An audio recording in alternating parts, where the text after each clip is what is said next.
Ai, a ficha caiu. O papo delas é reto, direto e sem mimimi.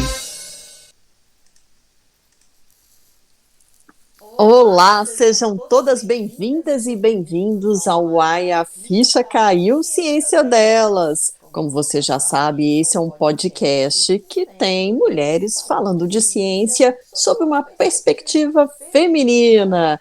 Eu estou aqui, Brenda Lara, de Minas Gerais, e ela lá de Harvard, em Boston, está nossa cientista Natália Machado. Ei, Nath! Olá, Brenda, saudações às ouvintes e ouvintes. Obrigada por me receber de volta em período tão curto. É. Mas é isso aí, surgiu a oportunidade de prolongar a nossa prosa, a gente vai fazer com certeza, né? Mas vamos já também fazendo uma perguntinha para quem está nos vendo e ouvindo, que é, já visitou o nosso site, o cienciadelas.com? Oh, gente, por favor, né, Nath? Nossa, Brenda, tem tanto assunto bacana. Eu mesmo fico lendo, às vezes eu leio mais de uma vez até os textos que a gente recebe das outras colaboradoras. A gente tem várias cientistas que escrevem, meu agradecimento a elas. E confere lá, é tudo junto, viu, gente? cienciadelas.com. É E isso aí você aí. pode colocar um no Google, você vai encontrar, ou diretamente já buscar e entrar lá no nosso site, conferir, que a gente continua também essa conversa lá. É isso aí, gente. Então, por favor, como a Nath já falou, a gente tem várias colaboradoras e colaboradores também, né, Nath? Porque a gente não, embora a gente fale, né, são mulheres falando de ciência, mas a gente abre espaço também para quem quer colaborar com a ciência lá e que é homem. Tá tudo certo, viu? Ah, é, com certeza. As dicas de livros, a vira e mexe, são autores masculinos e quem quiser colaborar, ainda. Mas a gente puxa assim sardinha. É lógico, com certeza, porque a gente quer dar luz às mulheres, né? Porque os homens já têm a luz lá há muito tempo sendo jogada sobre eles na ciência, mas a gente não vai, por causa disso, também receber, né? Vamos avaliar, Com pronto. certeza. Com certeza, com certeza.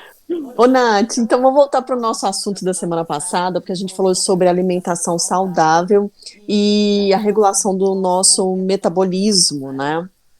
E aí a gente ficou hoje de abordar as questões relacionadas a alimentos ultraprocessados, industrializados, e aí eu já começo te perguntando quais são os impactos desses alimentos na nossa saúde. Ah, ótimo. Então, Brenda, eu acho bacana a gente voltar lá, porque esses alimentos foram inseridos na nossa cultura ou no nosso hábito alimentar nos anos 50, 60. E o que a indústria alimentícia tentava convencer as pessoas é que o alimento industrializado ele não era só um alimento muito mais prático para ser produzido em casa, mas também que ele seria até melhor do que o alimento caseiro. Algumas dessas ideias também foram perpetuadas em relação à alimentação de bebês, ao aleitamento materno, e eu tenho certeza que algumas pessoas ainda vão se lembrar disso, de terem propagandas e tudo, que até questionavam como se o aleitamento materno pudesse, de alguma forma, ser mais pobre do que as soluções feitas industrializadas, o que é uma mentira absurda e que, tal como os alimentos industrializados, isso não é verdade, né? Os alimentos Uhum. industrializados, eles descobriram um truque para nos deixar cada vez mais a gente os consuma, porque o nosso paladar ele é particularmente adaptado evolutivamente para gostar de alimentos doces e gordos. Então, a adição desses componentes no alimento processado, eles tornam os alimentos realmente irresistíveis para a gente. E isso faz com que a gente acaba comendo mais do que a gente precisa também. Que E coisa. hoje há muitas evidências do que acontece quando a gente consome esses alimentos ultraprocessados. É uma reprogramação do nosso cérebro. No último episódio eu expliquei um pouco sobre o efeito açúcar no nosso cérebro e é muito parecido o efeito desses alimentos ultraprocessados.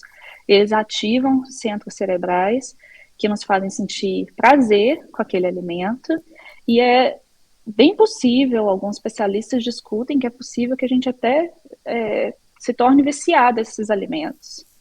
E eu acho Olha. que não, é muito sério, e eu acho que uma das coisas que a gente precisa também prestar atenção é que muitas crianças, né, Brenda, as guloseimas, os pacotes de chips e todas essas que eles são também oferecidos o tempo todo e que numa fase de desenvolvimento que o cérebro está ali já guardando essas informações e já se reprogramando para consumir cada vez mais esses alimentos.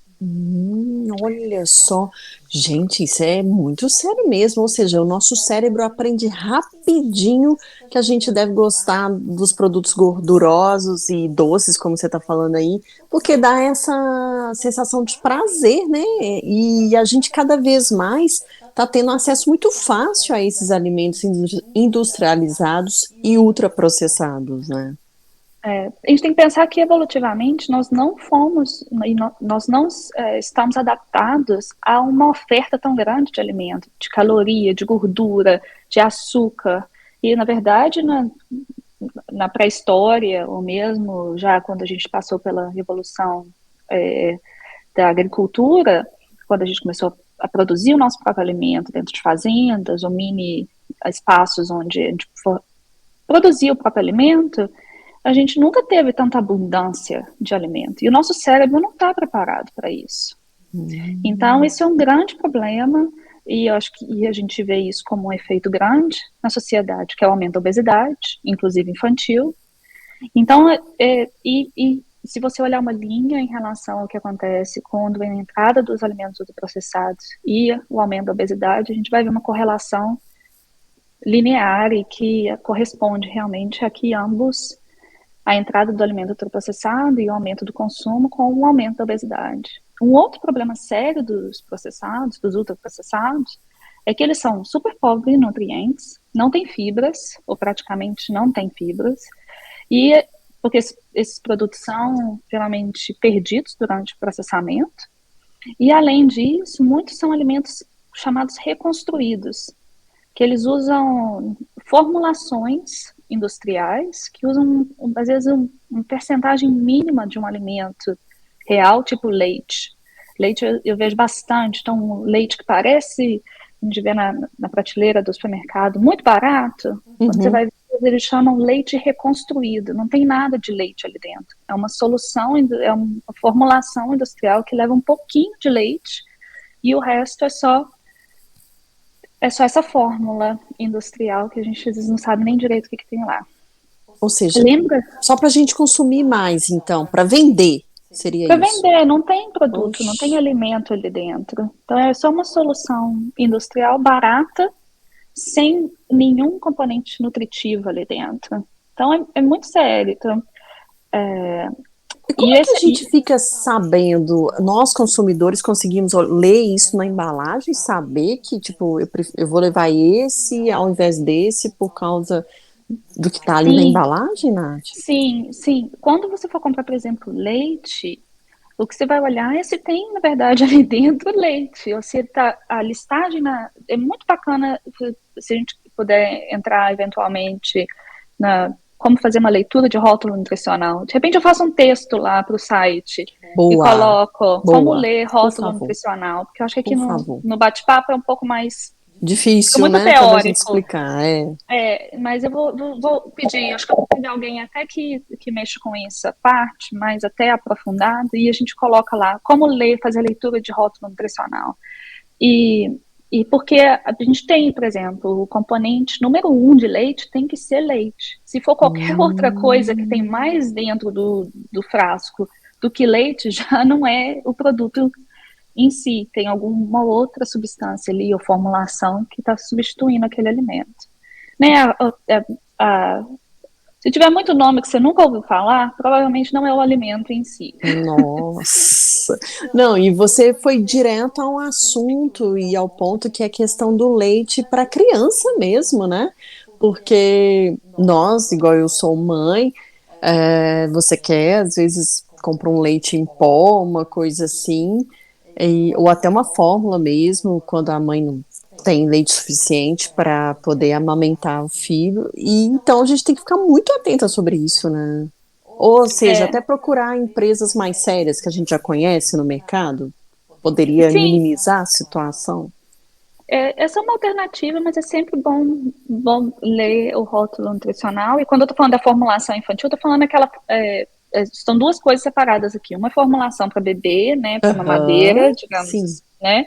Outra que eu estou falando é esses alimentos reconstruídos que a gente acha que é leite, mas é uma solução com 1% a 10% ali dentro de leite. Então, isso que a gente tem que ficar atento, assim, na hora do supermercado, de maneira geral.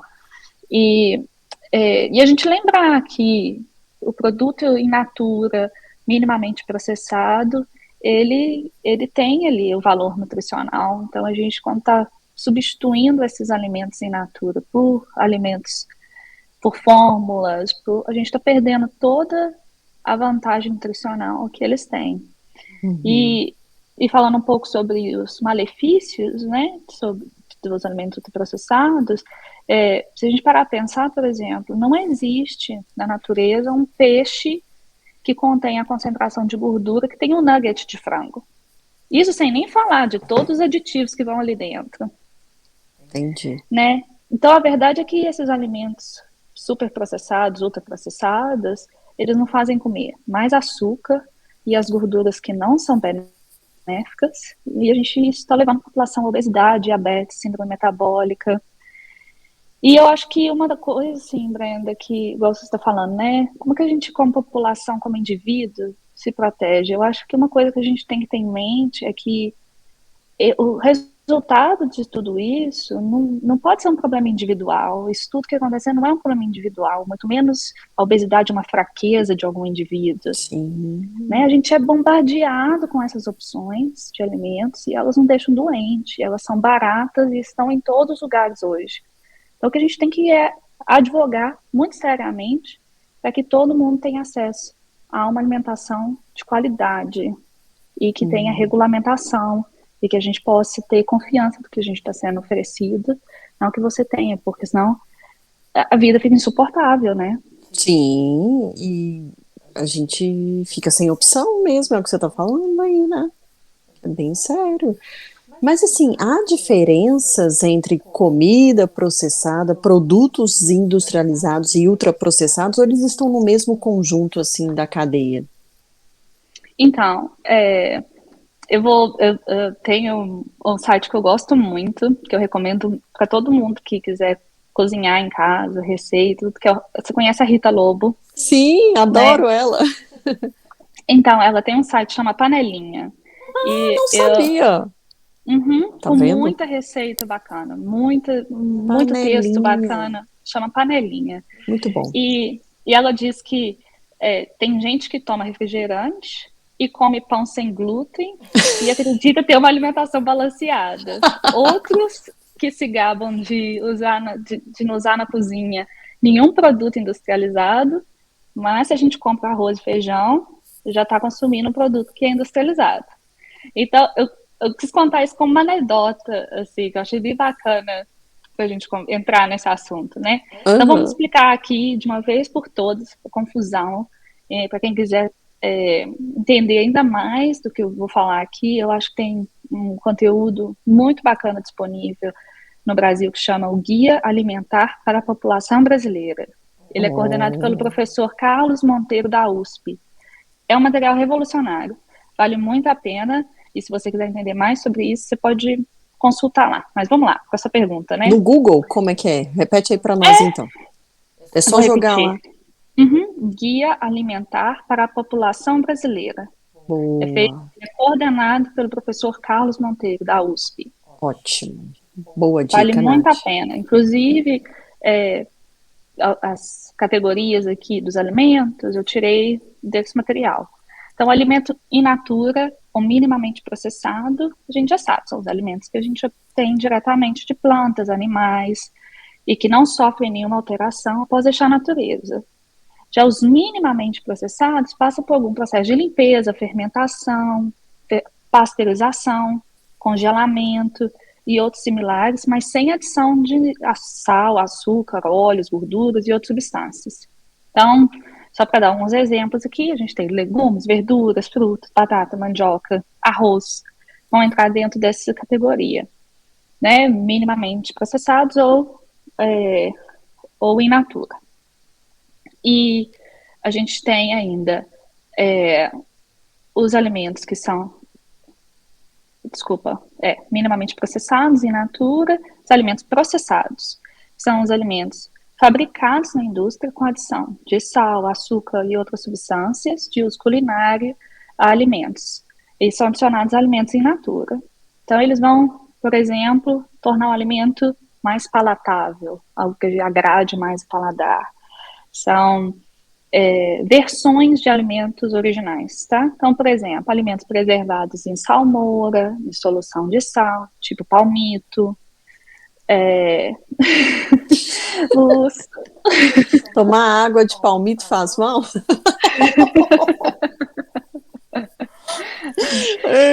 Para pressão arterial não é a melhor coisa, né? É uma solução de sal, cheia de sal. Concentrado de tomate, né? O molho de tomate, Sim. quando ele tem adição de sal, açúcar, as frutas em calda, fruta cristalizada, queijos. Então, esses todos entram dentro desses. Os ultraprocessados já são as formulações industriais. Elas são feitas de substâncias extraídas de alimentos, óleo, gordura, açúcar, e elas são derivadas de constituintes de alimentos, gordura hidrogenada, amido modificado. Então, se você lê essas coisas no rótulo, já é parte de um alimento ultraprocessado. Já acende o alerta. E elas são sintetizadas em laboratório, né, com base em matéria orgânica, como petróleo, carvão, corantes, aromatizantes, realçadores de sabor, vários tipos de aditivos.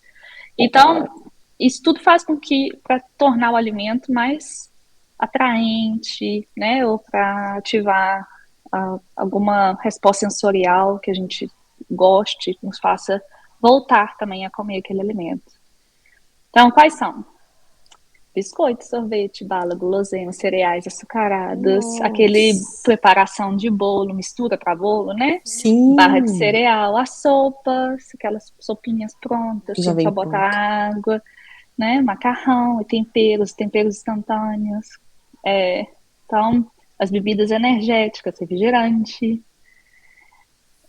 E por aí vai. Então, tem, né, os emulsificantes, os nuggets que a gente falou. Então, esses aí são os ultraprocessados. Nossa, então assim, para ter uma alimentação saudável, o ideal é que a gente voltasse ao tempo da Era das Cavernas, lá que a gente se alimentava, né, naturalmente mesmo, era o que estava ali no meio ambiente. Não é exatamente isso, né?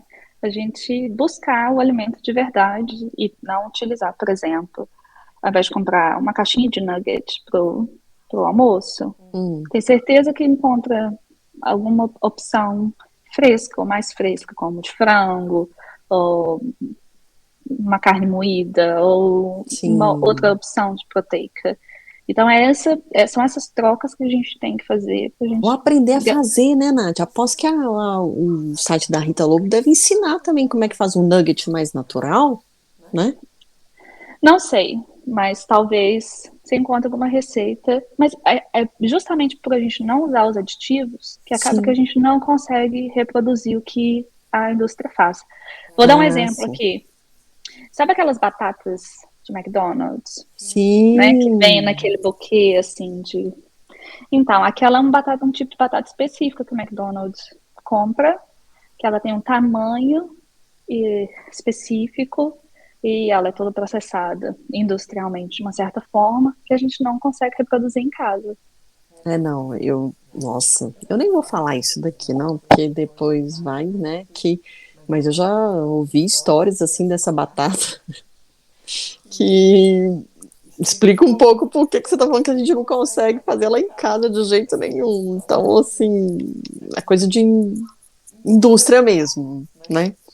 E o que a gente precisa entender é que, assim, se você for numa indústria, uma dessas indústrias de larga escala, elas não parecem uma cozinha. É uma fábrica. É uma fábrica. E então, eu acho que não precisa assim, não precisa pensar, por exemplo, eu não como só o que eu planto, até porque eu moro no apartamento, porque eu não tenho tempo. E eu não espero que todo mundo vá à feira todo dia. Eu não tenho tempo para fazer isso também. Aham, Mas a gente ter consciência de que, por exemplo, se você estiver consumindo mais do que 10% da sua dieta em ultraprocessado, já é um problema. olha. Então, alguns dados já mostram que acima de 15% da dieta ultraprocessada é um problema grave. A gente tem populações aí vivendo com 80%. Nossa, isso a Esses são os longo dados do prazo para Reino a Unido. saúde. Então, o que a gente está falando, que eu tô tentando falar, não é que você tem que comer só os alimentos minimamente processados, in natura. A gente vai usar sim, a gente não precisa de correr dos alimentos industrializados, mas dos ultraprocessados, limitar ao máximo. Eu diria que não mais do que tem 10% da sua alimentação.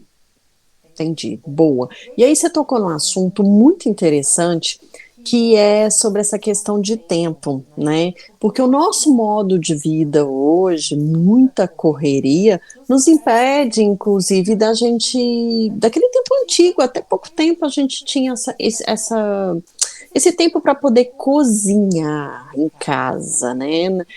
Você tinha um momento de preparar o alimento que você ia consumir.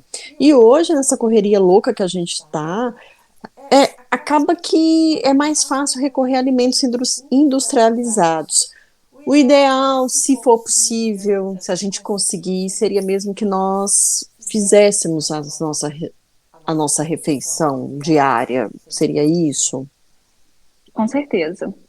Eu diria que se as pessoas puderem se organizar e utilizar a alimentação que você mesmo prepara, suas chances de desenvolver alguma dessas doenças relacionadas à obesidade, ou mesmo obesidade, ou alguma disfunção metabólica, como a síndrome metabólica, já reduz bastante. Nessa Hum, área que a gente não coloca a adição que é colocada na indústria. E a gente tem um benefício no Brasil que eu morro de saudade, que é a gente ter muita comida caseira, né? Ter o é, restaurante. A gente tem delícia. muita comida caseira, então a gente tem muita possibilidade. Então, substituir o alimento, a refeição, por um congelado, isso, né, se você já mudar esse hábito, já é uma mudança muito grande para a sua Olha só. saúde, para a sua. Então, eu espero que no final do episódio, depois desses 2 episódios, eu consiga convencer todo mundo disso que não é ir à feira todo dia, né, fazer, mas não precisa radicalizar. Se você puder, ótimo, né? Eu vou ficar com inveja. O segredo da boa alimentação é dar preferência aos alimentos mesmo in natura, minimamente processados e evitar ao máximo os ultraprocessados. E o que você falou é interessante porque o nosso cérebro se adapta, né? E a gente, como se diz, aos poucos vai conseguindo substituir, talvez ao invés de comer um doce depois da sobremesa, do almoço como sobremesa, escolhe uma fruta, né? Uhum. Então, é um hábito que a gente vai mudando, não adianta, não é uma coisa que a gente consegue de um dia para o outro, a gente sabe disso, mas é possível, o que a gente está querendo dizer aqui que é possível, né, Nath? É, com certeza. E às vezes a gente, por exemplo, tem um refrigerante em casa, e oferece na hora do almoço, ao invés de, porque não tem outra opção, por exemplo, de líquido, bebe água, melhor do que o refrigerante. Né? Às vezes a Mas, gente se também possível, acha, não bebe nada, né? ou não bebe nada, mas se for, né, essas substituições que às vezes a gente faz, porque tá na correria, porque eu não tenho tempo para fazer um suco, para fazer uma preparação, aí vai isso mesmo. É pior do que, do que realmente, às vezes até consumir menos, ou consumir alguma coisa que tem um valor nutricional pequeno ou não tão rico, mas que não tenha tanto valor ruim agregado. Sim, mas assim, no meio disso tudo, existe a comida processada do bem, ou seja, aquela que é feita em pequena escala, sei lá, talvez a padaria que faz poucas coisas, né, para consumo local ali, não em grande escala, existiria? A gente pode falar disso, de comida processada do bem? Então, essas produções caseiras ou produção por exemplo, de padaria, não são esses não são esses alimentos que prejudicam a nossa saúde, só para deixar bem claro, né? E também o que a gente falou, não é a gente estar correndo dos produtos industrializados, eles vão fazer parte da nossa rotina. Acho que talvez algum exemplo lá do guia alimentar também para a população brasileira é usar a água, o leite, as frutas no lugar de refrigerante, bebida láctea, biscoito recheado, e não trocar a comida feita na hora por produtos que dispensam preparação, que dispensam, né, por exemplo, o miojo, né, que é só colocar, dispensa preparação, é só colocar água, né, e em vez disso, usar alimentos de verdade, optar por sobremesas caseiras, não precisa necessariamente ser uma fruta, se for, né, um final de semana e tudo, mas ao invés de um processado, uma coisa que já, como um sorvete, o doce da vovó, né, e eu acho que é por aí, sabe? A gente tem que ir, não é necessariamente a gente abolir, não é, e não são essas produções caseiras ou de pequena escala ou a padaria que vai trazer um grande malefício para a nossa saúde, não. É claro que a gente também tem que ponderar, né? Porque tem, às vezes, alimentos ali que são muito ricos em caloria, em carboidratos simples, e a gente também tem que medir, mas como parte de uma dieta saudável, eu não vejo nenhum problema em consumir esses produtos. Eles não entram dentro dessa categoria de ultraprocessados. E vamos falar então agora de caloria. Elas são iguais ou elas têm variação dependendo do alimento? Não, essa é uma pergunta ótima. Eu não sei se você teve, porque a gente é mais ou menos a mesma idade, né, Breno? Sim. Quando eu Precisa era falar, né, adolescente. Nath? Tô brincando. Eu não tenho problema. Eu tenho 38. Pronto. Eu bati os 35. Ai, Então, é, eu não sei se você lembra, quando eu era adolescente, eu lembro daquela dieta dos pontos, dieta de caloria. sim, total. Que é basicamente isso, essa ideia de que qualquer caloria é a mesma coisa, né? Só que a gente sabe que os açúcares eles vão produzir uma liberação de insulina e alimentos que produzem essa liberação, como por exemplo, igual a gente está falando, ultraprocessados, biscoitos, por exemplo, vão dar um pico rápido, que eleva a nossa insulina também de forma rápida. Enquanto alimentos de verdade ou alimentos ricos em fibras, eles vão demorar mais para a gente ter esse pico de insulina. E quando a gente consome esses alimentos que produzem essa grande liberação de insulina em longo prazo, em altas proporções, né, que é o que acontece, a gente pode puxar o nosso sistema para um limite. E como a gente precisa da insulina para colocar a glicose para dentro da célula, quando a gente puxa ela muito, o sistema muito ao seu limite, a gente pode começar a ter uma resistência à insulina, que é uma resistência que nosso corpo não produz o suficiente para poder, ou tem alguns outros mecanismos que acabam impedindo a entrada da glicose dentro das nossas células. E isso, por exemplo, é uma das condições que vão levar a pré-diabetes ou diabetes. E isso às vezes acontece no indivíduo que não é nem obeso, tá? Isso pode acontecer mesmo na ausência da obesidade. Então, não é bem assim que toda caloria é a mesma. Toda caloria é uma caloria. Toda caloria vai gerar a mesma quantidade de energia para a gente. Mas algumas são mais maléficas ao nosso organismo do que outras. Olha. Não, e eu acho muito. Pode falar. Não, pode falar. Não, é porque você está falando da questão da diabetes, pré-diabetes, e é isso mesmo, porque eu tive pré-diabetes, já tem um bom tempo já, e a primeira coisa que o médico, na hora que eu procurei um endocrinologista, ele falou assim, você não tem perfil nenhum de alguém que tem pré-diabetes, porque, né, eu sou magra e tal, e acho que foi mais uma questão de hereditariedade mesmo, e foi ali que eu tive que começar a mudar radicalmente, porque eu morro de medo, né, dessa questão de diabetes, eu sei o quanto essa doença é grave, e eu levei a sério mesmo, e eu diminuí, assim, primeira coisa, carboidrato, que eu, assim, eu gosto, eu amo bolo, né? Quem me conhece sabe disso. Então, tem o carboidrato, tem o açúcar que não é bom ali. Então, eu tive que começar a substituir por coisas, sabe assim, farinha integral, né? E foi uma mudança que eu senti que em um mês, até desinchar, eu desinchei. Uhum. Eu perdi 4 quilos. Doutor Fabrício, um beijo, um excelente profissional. Eu continuo fazendo meu acompanhamento. O legal que é isso, que eu reeduquei a minha alimentação no primeiro momento para abaixar o nível da minha pré-diabetes, né, no nível da glicemia, mas depois eu me mantive naquela reeducação alimentar, sabe? É muito difícil. Nos primeiros meses, assim, eu lembro que eu tinha que comer a cada 3 horas, e ele me deu né, o que que eu podia comer, né? No café da manhã, ou isso, aquilo. E eu, ali, ó, criteriosamente cumprindo com o que ele me passou. Só que tinha dia que meu estômago parecia que tinha um buraco enorme. E eu falava, não, falta 1 hora para eu comer ainda. Como que eu faço? E ó, ligava para minha mãe, eu tô morrendo de fome. Aí ela, toma chá, toma chá. E eu fui enganando ali, né? Até conseguir adaptar. Mas é interessante demais esse processo, porque o corpo vai absorvendo aquela nova informação, aquele novo hábito de alimentar. Então, super o que você falou tem todo um sentido que não tem a ver com obesidade. É aí que a gente tem que ficar mais atento ainda, né? É muito essa questão mesmo dos hábitos alimentares e principalmente do consumo exagerado de açúcar, dos alimentos que Isso. picam a nossa insulina muito rápido.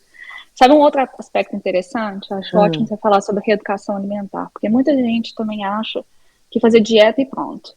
Então, eu faço dieta, por exemplo, essa dieta dos pontos que a gente está contando, Sim, né? Perco peso para poder voltar a tudo que eu fazia antes. Então, por exemplo, exato. os dados são alarmantes. Uma pessoa em cada 100 consegue manter o peso adquirido ao Uau! final de uma dieta. É Nossa! só 1%.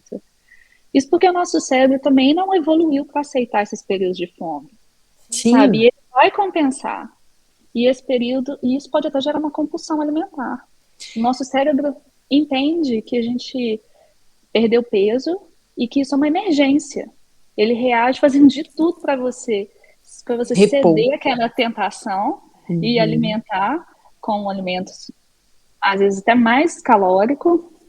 E ele vai fazer um outro aspecto que ele vai causar uma redução do nosso metabolismo para compensar esse Hum. período de fome. É uma estratégia de Olha. sobrevivência mesmo. É para conservar a energia. E isso é interessante você falar, porque isso acontece muito com quem faz, por exemplo, cirurgia bariátrica, redução de estômago com esse objetivo de emagrecer, de perder peso muito rápido, né? E aí você fala de uma coisa que é a questão, de novo, o nosso cérebro. Porque eles falam muito que antes de você fazer uma cirurgia, você tem que preparar o seu cérebro para essa redução drástica que vai ter depois que você fizer uma cirurgia, por exemplo. E que muita gente acaba fazendo a cirurgia e depois volta ao peso que estava antes e acaba A última desenvolvendo vez eu problemas de lembro, acho que era depressão, né? cerca de 30%, quando eu lembro ainda da minha época ainda do curso de nutrição lá na UFOP, Uhum. que eu me lembro, era cerca de 30% das pessoas que passam para a cirurgia, que é uma cirurgia grave, voltam ao peso. Mas, Brenda, mais do que isso, o simples fato de entrar em uma dieta faz com que você tenha maior chance de se tornar obeso um dia. É mesmo? Uhum. Uau! A Porque tem que ser forma uma reeducação, é isso, né? é, é. Tem que ser uma Entendi. reeducação alimentar, algo que você vai sustentar, que você vai conseguir fazer. E quando você precisa perder peso, aí a forma de evitar esse efeito, para a gente poder não ter essa compulsão alimentar, ou esse efeito rebote, é tirar o foco da alimentação e da balança e Hum, usar estratégias tipo meditação, atividade física, para a gente tentar construir ou reconstruir uma relação com o alimento que seja positiva, uma boa relação com a comida. E, uhum. e isso pode fazer com que o nosso cérebro compreenda este novo peso e diga, porque ele vai ficar sempre lutando para voltar ao peso. O cérebro não vai entender. Eu quero esse peso que agora pós dieta e vai manter. Ele vai ficar lutando para voltar ao seu peso anterior, porque é o que ele entende que é o seu peso. Sim.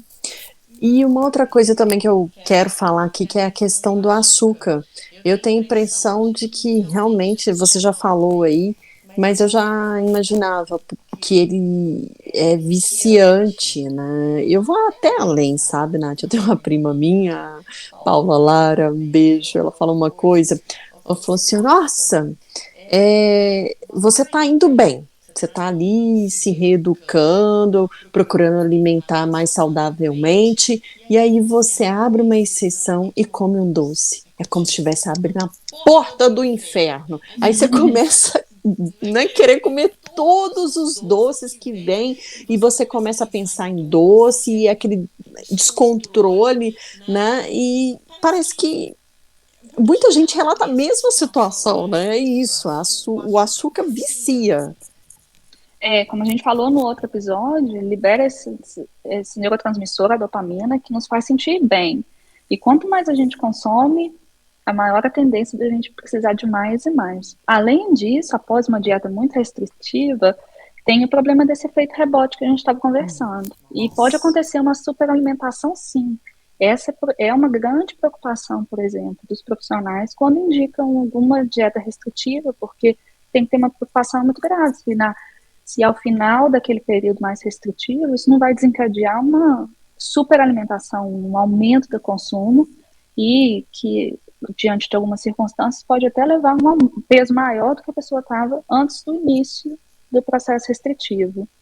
Então, acho que a gente pensar numa mudança de hábito que vai ser sustentável, porque se você entrar numa dieta, principalmente essas dietas de moda, a sua chance de acabar voltando o peso é muito grande. Mas voltando ao açúcar, um aspecto super interessante é que não existe na natureza um alimento doce que é venenoso. Essa é uma observação tão simples e tão relevante. Isso quer dizer que o nosso corpo evoluiu entendendo que açúcar é seguro e que sua quantidade calórica é importante para a nossa sobrevivência. Tô chocada! Na verdade, a nossa tendência é ir atrás do açúcar. Só que ele não é tão disponível na natureza. De novo, é a questão da gente ter essa abundância de açúcar disponível hoje em dia. Nosso cérebro, ele gosta dessa sensação, né? A gente vai fazer com que a gente se sinta bem. Então, é até importante a gente pensar se a gente não está criando contextos, às vezes, para justificar o consumo. Tipo, eu tive aquele dia difícil, sabe? Eu mereço aquele sorvete no fim do dia. Não. E você está sabotando. Quer além? Vamos pegar uma situação de mulher? TPM? Quer desculpa melhor para comer um chocolate? Mas eu vou naquele que tem 70% de cacau. Que eu aprendi. E eventualmente isso não é um problema, né? E às vezes até porque a gente tá sentindo mal, né? A gente precisa daquele... O chocolate traz uma sensação de prazer, né? E é isso que é a questão, né? Quando a gente tá buscando, principalmente na nossa rotina, no nosso dia a dia, para se sentir bem, você precisa o tempo todo ter aquele boost, né? Que a gente fala em inglês, para te dar uma levantada. Boa. É importante a gente pensar o que está indo errado, né, Brenda? Tem alguma coisa errada, mais profunda, que precisa ser resolvida. É verdade. Não, é muito interessante você falar sobre isso, porque por mais assim que a gente tente evitar, o nosso cérebro parece que puxa lá no nosso arquivo a primeira opção. Açúcar, vá nele, né? É automático, assim. E por falar nisso, Nath, a gente está falando aqui de diabetes, que é uma doença muito perigosa, e a nossa seguidora, Jaqueline Souza, ela nos mandou uma pergunta que tem a ver com esse assunto, porque ela falou, olha só, que está pré-diabética, e ela quer saber o que ela pode comer, né, ou o que ela pode evitar aí, para não piorar essa situação que ela está hoje, que é da pré-diabetes. Jaque, brigadão aí pela participação já, viu? Agora ouve aí o que a Nath trouxe para nós aí. Não, a pergunta é ótima. Obrigada, Jaqueline, pela pergunta. E o que eu quero dizer primeiro é que a verdade é que todos nós estamos comendo mais açúcar e gorduras que não são benéficas no nosso dia a dia.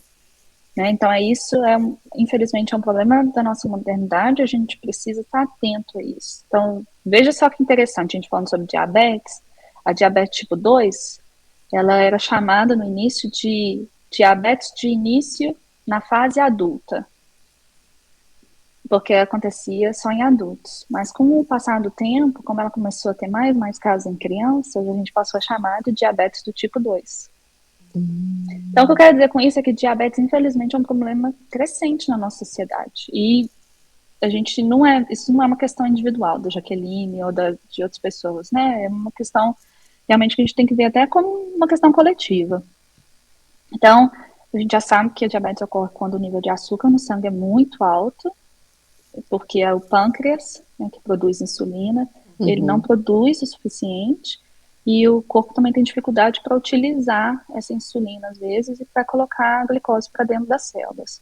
Então, a insulina garante que o açúcar, ele entre na célula, e se ele não entra, se acumula no sangue. Por isso que a gente tem uma glicose elevada para quem tem diabetes. A pré-diabetes, desculpa, é uma condição que o açúcar no sangue ele é mais alto do que o normal, mas ainda não o suficiente para ser considerado diabetes tipo 2, mesmo quando ela permanece por algum tempo alta.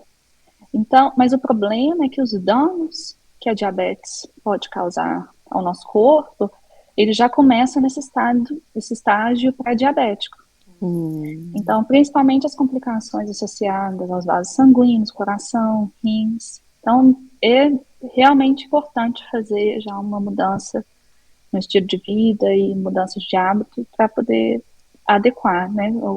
A boa notícia é que existem maneiras, como você já mesmo falou aqui, de reverter essa situação. Sim. Então, primeiro é obter e manter um peso saudável. Em pessoas com excesso de peso, acaba que a gente tem de 2 a 3 vezes, é necessário 2 a 3 vezes mais produção de insulina do que num peso saudável. Então, isso já estressa o sistema. E a gente tem um outro problema, que é a gente já sabe, a ciência já mostrou que as células de gordura de pessoas obesas que têm muita gordura abdominal liberam uma molécula que prejudica ainda mais o pâncreas. Então, essa gordura abdominal, ela acaba causando mais danos ao pâncreas e a gente tem ainda mais resistência à insulina.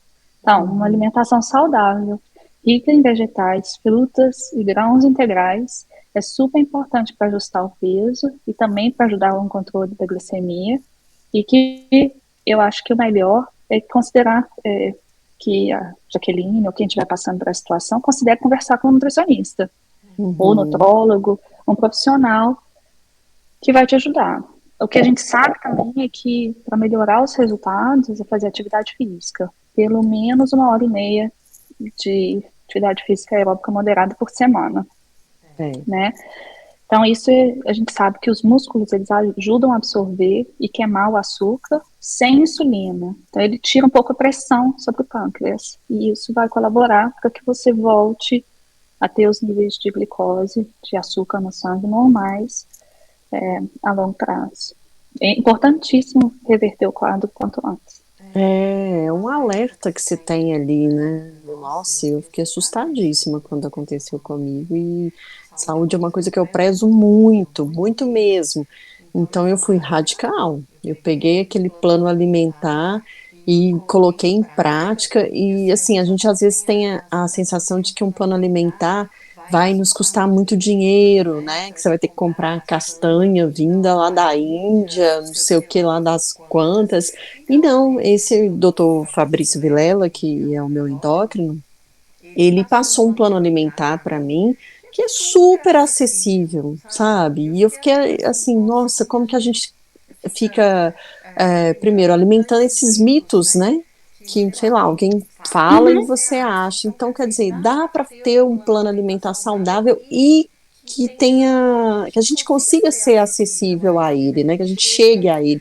Não tem essa coisa de gente, claro que vai ter alguém que vai querer vender uma receita mirabolante, a gente tem que tomar cuidado, né, Nath? Porque além de mexer no nosso bolso, pode mexer com com a cabeça.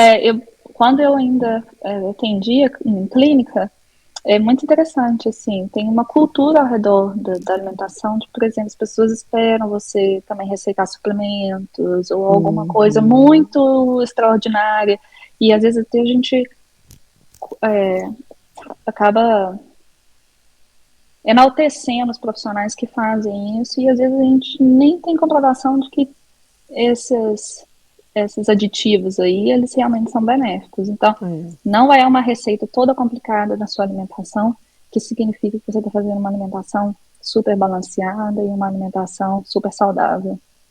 Não, e a gente tem que abrir um alerta aqui também para os remédios que prometem fazer a pessoa emagrecer rápido, né, Nath?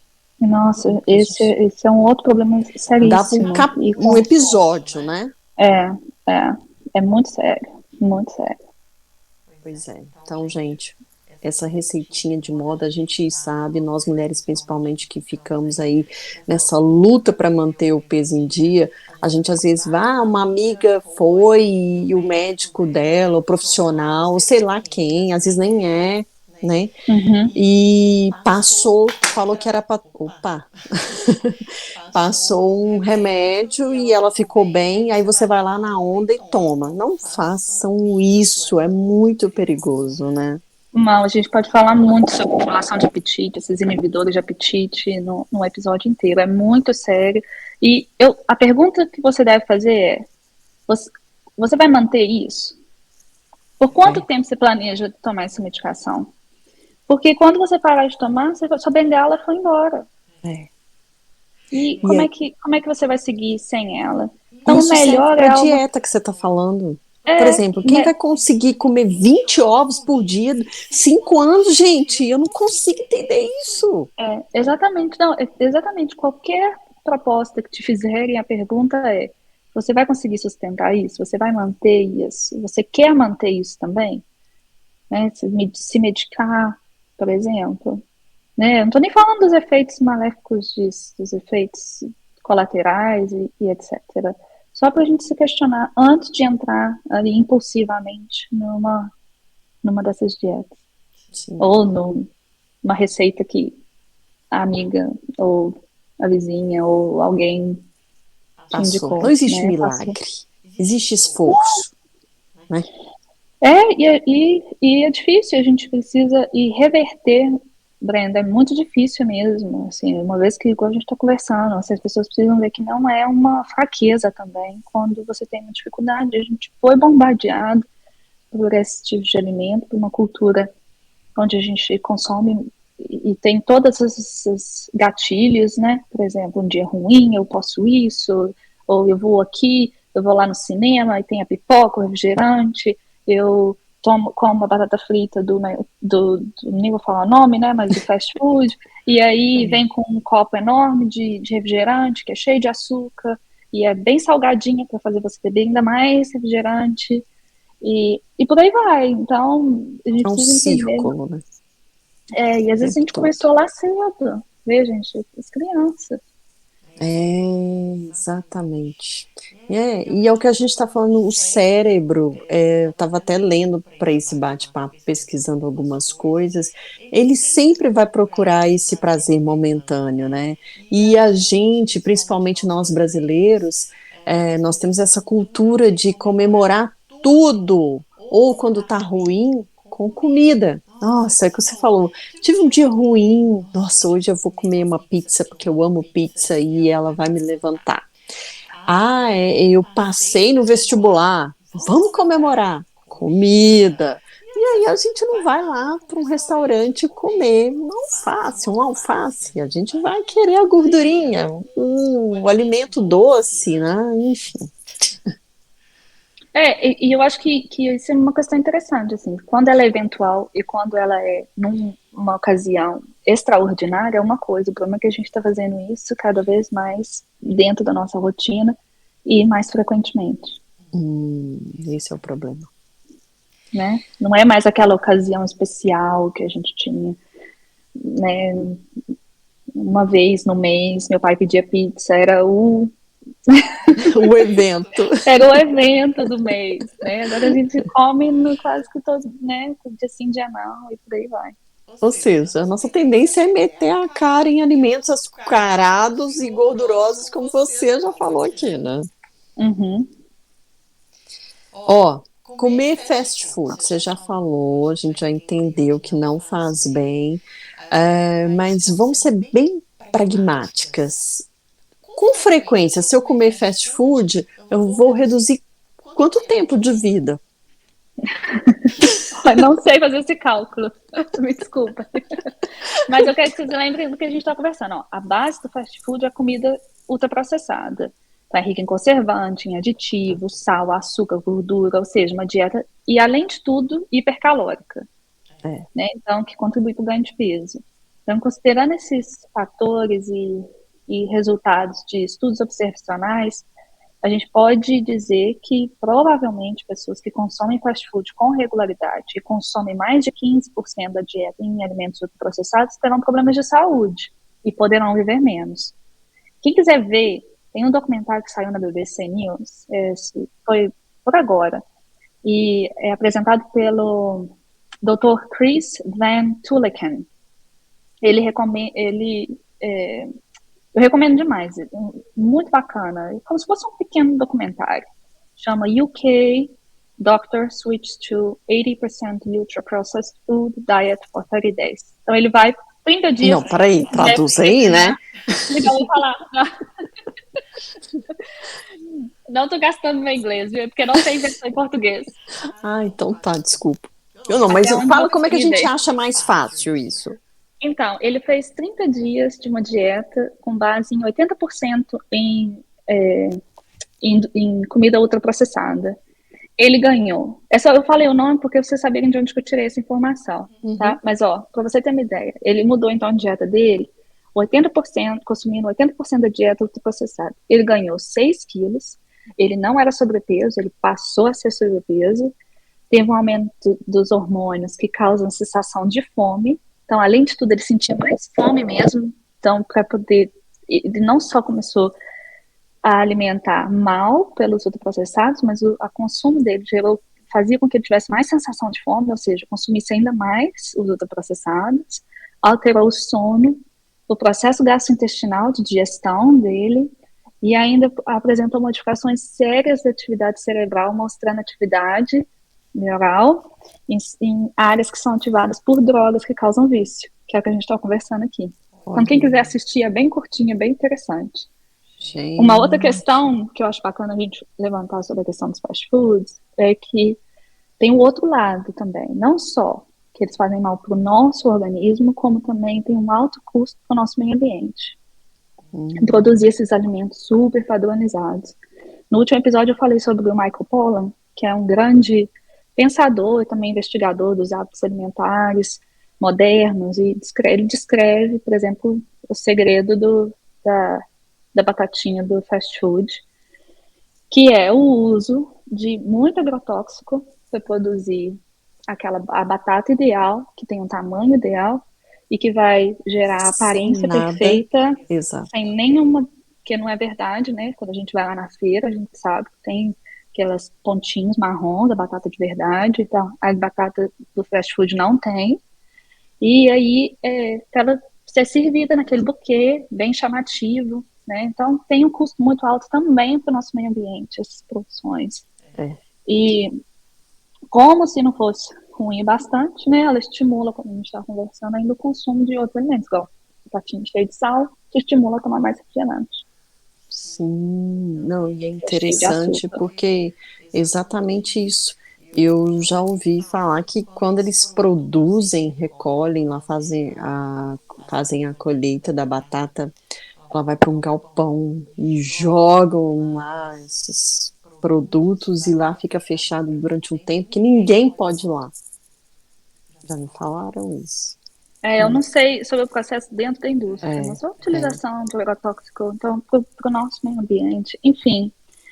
Uma outra questão recentemente, esses fast foods têm tentado se reinventar, né? Então, eles colocam lá que tem uma salada, que tem alimento saudável. Então presta muita atenção nisso também, porque, por exemplo, até Pra aqueles te molhos tirar de a culpa, salada, né? ou para você ir com a criança e falar, não, eu vou comer uma salada, né? Para criança. Sim. Mas aqueles molhos, é tudo ultraprocessado. Então, mesmo comida, às vezes, no supermercado, no fast food, onde quer que seja, que parece ser comida saudável, muitas vezes é comida cheia de produto químico, cheia de produto Veneno. cheio Veneno. que não é alimento. Uhum. É, ó, a nossa seguidora Glória Santos, a nossa querida mãe da Nath, ó, ela nos enviou uma dúvida também, que eu acredito que é uma dúvida de muita gente, porque a gente se alimenta o dia todo, mas e à noite, né? Ela pergunta então para o final do dia qual seria a alimentação mais ideal, né? O que que a gente pode comer próximo do horário de dormir? Glória, obrigada mais uma vez pela sua participação. Diz aí, Nath. Então, a gente falou um pouquinho sobre esse assunto lá no episódio do sono, né? Então, o Uhum. ideal é fazer uma refeição leve no fim do dia, com uma sopa, uma salada, um iogurte sem açúcar, né? Porque iogurte com açúcar também vai entrar dentro da categoria que a gente deve evitar. Evitar os carboidratos simples, como os pães, doces, arroz, massa, alguns tipos de fruta, tipo melancia, banana, uva passas, que elas são mais ricas em carboidratos simples, então antes de dormir não é o ideal. E uma das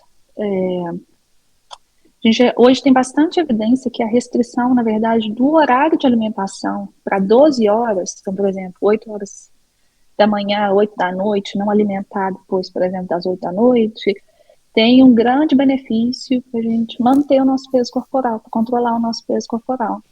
Então, eu diria que a última refeição, por exemplo, uma boa estratégia para manter o peso é evitar alimentar acima do que essa janela de 12 horas do dia e ter a última refeição umas 3, 4 horas antes de dormir. É um conselho bem valioso aí para melhorar o sono e para também controlar o peso.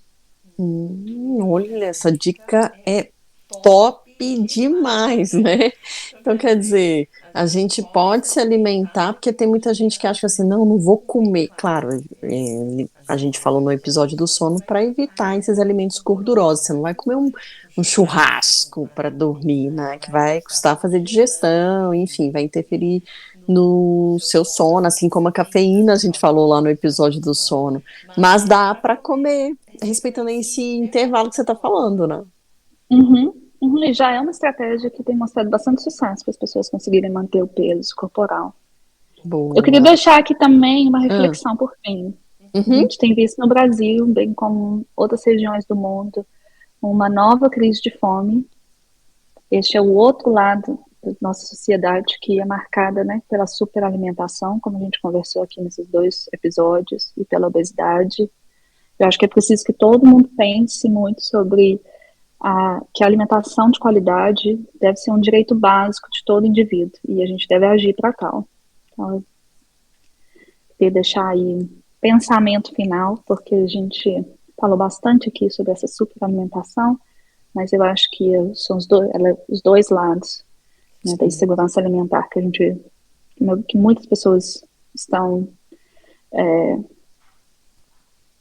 infelizmente, vivendo e que a gente precisa mesmo pensar que a alimentação de qualidade é um direito básico. Sem dúvida. Ótima lembrança, Nath. Te agradeço, inclusive, por isso.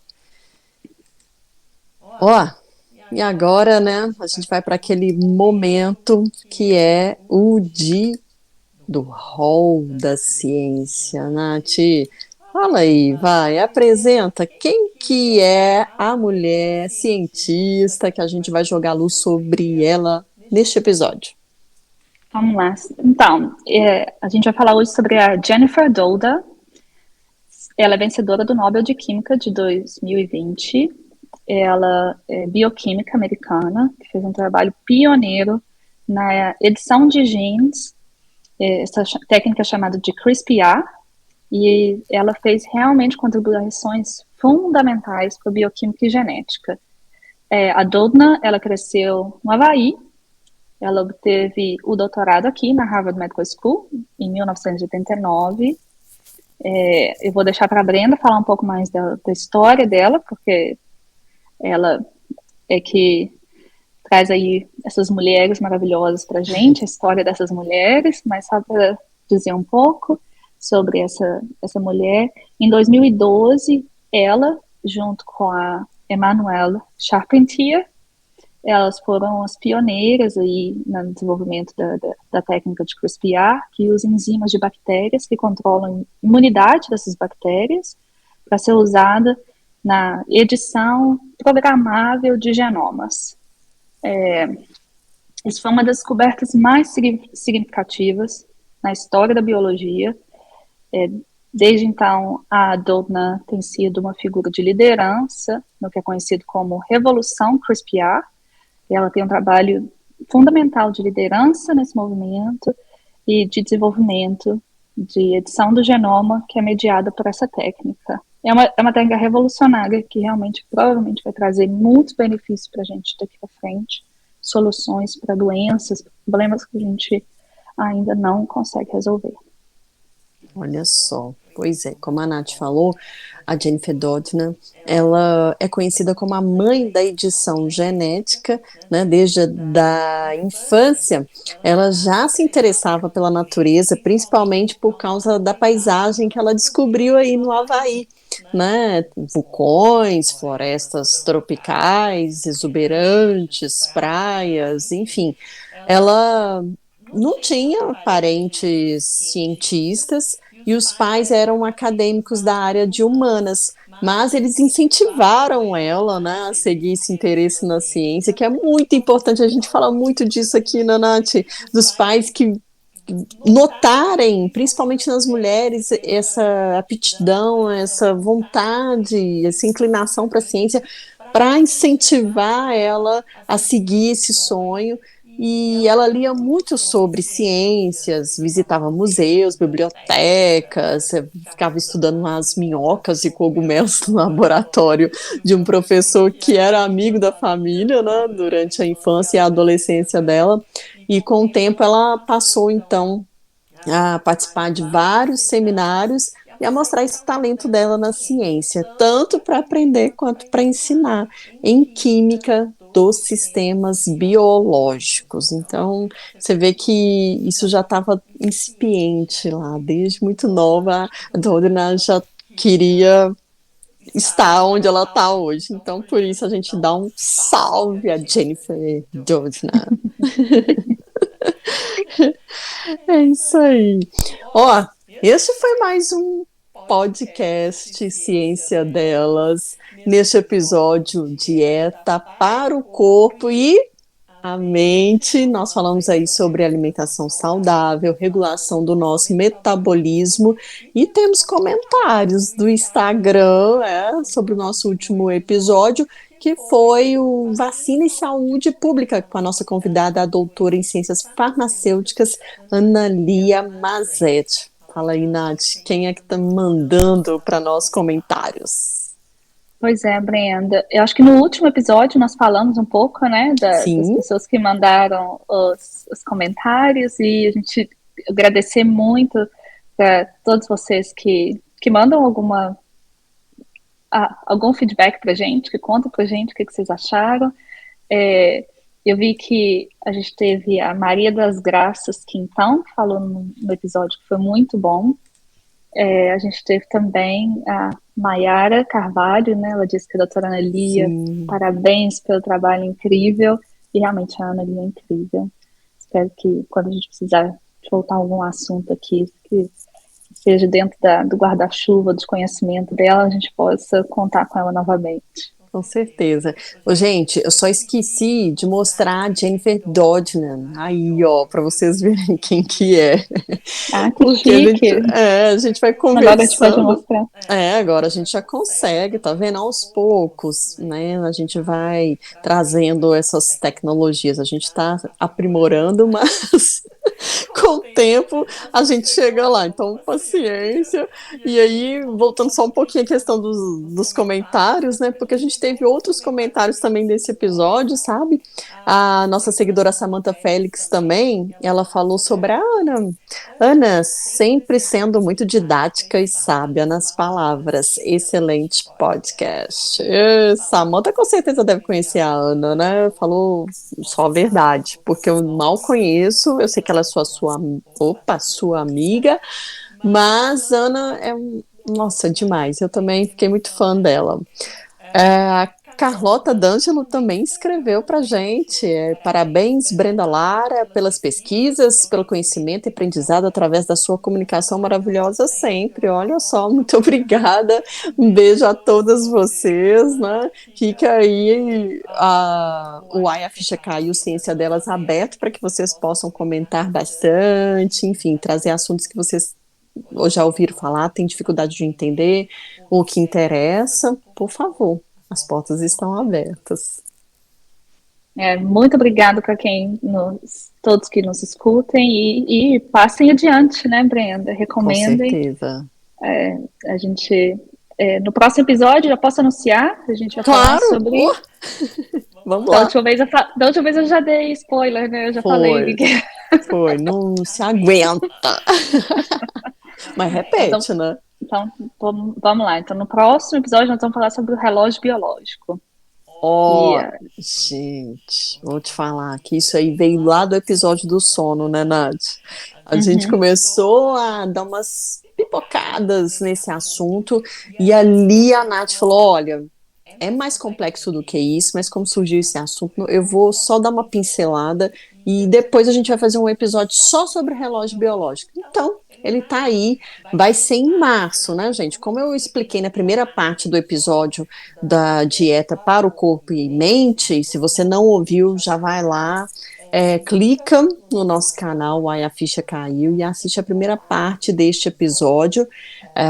Nosso encontro é toda sexta-feira, a última sexta-feira do mês, só que como a gente dividiu esse episódio da dieta, vocês assistiram primeiro, né, na última sexta-feira de janeiro, e a continuação na primeira sexta-feira de fevereiro. Então, em março, na última sexta-feira, vai ter esse episódio sobre o relógio biológico. Ou dois, né? A gente nunca sabe, né, Nath? A gente começa tentando fazer né? Mas no final são quase 3, porque hoje também a gente regulação de apetite, inibidores de apetite. Vamos ver se a gente vai fazer um outro sobre esse assunto. Conta pra gente se vocês quiserem que a gente faça um outro episódio sobre esse assunto. Senão a gente segue e mais pra frente a gente vai ir de volta nele, mas vamos falando de outros assuntos antes de voltar. Com certeza. E se você quiser, já vai deixando a sua pergunta, lembrando aí que os nossos canais estão abertos, né? Lá no Instagram, aqui também no YouTube ou nas plataformas de streaming. Deixa a sua pergunta sobre relógio biológico lá. A gente vai tocar nesse assunto lá pelas redes, mas a gente já está dando a dica que você pode fazer a sua pergunta, que a Nath vai trazer a resposta com certeza. Se eu não souber, eu vou buscar quem saiba. Com certeza, não tenho dúvidas. Como eu falei, então, esse podcast pode ser ouvido nas principais plataformas de streaming, diariamente em formato de pílulas nas rádios da Massa em Belo Horizonte e Galáxia em Coronel Fabriciano. Tem a novidade do YouTube, né, Nath?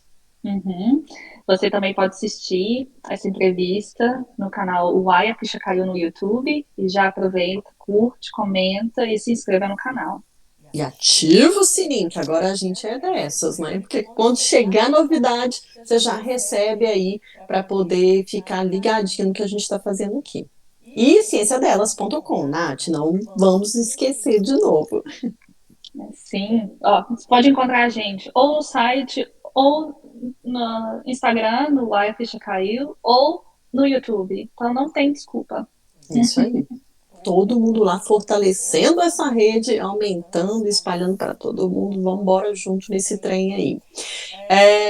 Outra coisa também que a gente não pode esquecer, que a gente sempre faz aqui, é reforçar os cuidados sobre o coronavírus, que ainda não acabou essa pandemia, a gente está aí vacinando, agora as crianças aqui no Brasil, estou, com os dedos cruzados para que essas crianças sejam mais rápido vacinadas. Eu sei que tem muita gente com dúvida, querendo esperar, inclusive, para vacinar o filho, porque para saber se essa vacina é eficaz. Gente, né, Nath? Como você já falou no outro episódio, quantas crianças aí nos Estados Unidos foram vacinadas? Não quer dizer que elas não podem pegar o coronavírus, mas se pegar, vai acontecer o que está acontecendo com todo mundo que está vacinado. Os sintomas vão ser bem mais brandos, né? Não, é importante, né, Brenda? A gente fala agora sobre a Omicron sendo mais branda, mas é porque a gente é mais branda nas pessoas vacinadas. Exatamente! O hospital, por exemplo, onde eu trabalho, as pessoas que vão para a UTI, as pessoas que estão falecendo, são de 13 a 20 vezes mais os não vacinados. Então, vacine, a vacina é protetiva para adultos e para criança, porque se você se vacinou, por que não vai vacinar a sua criança? E eu digo além, se você que é adulto acha que não tem que vacinar, não deixe as suas filhas, os seus filhos ficarem sem a vacina, né?